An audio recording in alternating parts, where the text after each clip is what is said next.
پرانی بات ہے، ایک قلین فروش پٹھان نے ایک لڑکی کو صرف بائی کہنے پر قلین مفت دے دیا کہ تم نے ہم کو بائی بولا، ہم اپنی بہن سے پیسے نہیں لے سکتا۔ ہم نے بول دیا نا، ہم یہ جوتا 1000 روپے سے کم پر نہیں دے گا، یہ ہمیں خود 900 کا پڑا ہے۔ دکاندار نے اب قدرے سختی سے جواب دیا۔ اسلم کب سے اس بات پر اڑا ہوا تھا کہ وہ جوتے کے 800 روپے ہی دے گا، لیکن دکاندار مان ہی نہیں رہا تھا۔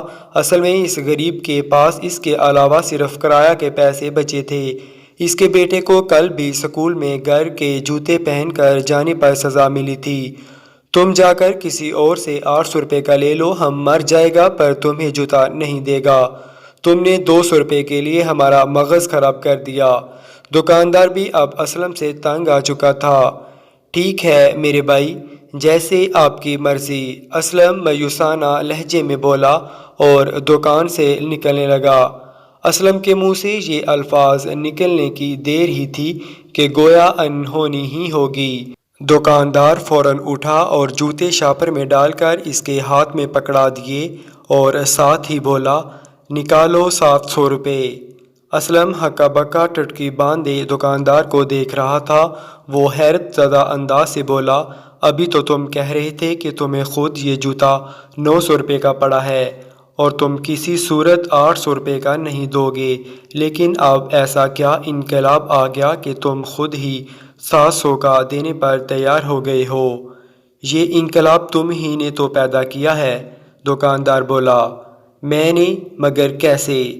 اسلم نے مزید حیرت زدہ ہو کر پوچھا۔ تم نے ابھی ہم کو بائی بولا، بائیوں کے لیے تو انسان جان بھی دے سکتا ہے، یہ تو پھر ایک معمولی سا جوتا ہے۔ 100 روپے مزید کم اس لیے کیا کہ ہمارے بھتیجے کے لیے 100 روپے کا کوئی کھانے کا چیز لے جانا۔ دکاندار نے جواب دیا، کیا تم نے میرے صرف بائی کہنے پر یہ جوتا مجھے 700 روپے کا دیا؟ اسلم بے یقینی سے بولا، ہاں، صرف بائی کہنے پر۔ دکاندار نے جواب دیا۔ اسلم نے 700 روپے دکاندار کو دیے اور اس کا شکریہ ادا کرتے ہوئے جوتے لے کر دکان سے باہر نکل گیا۔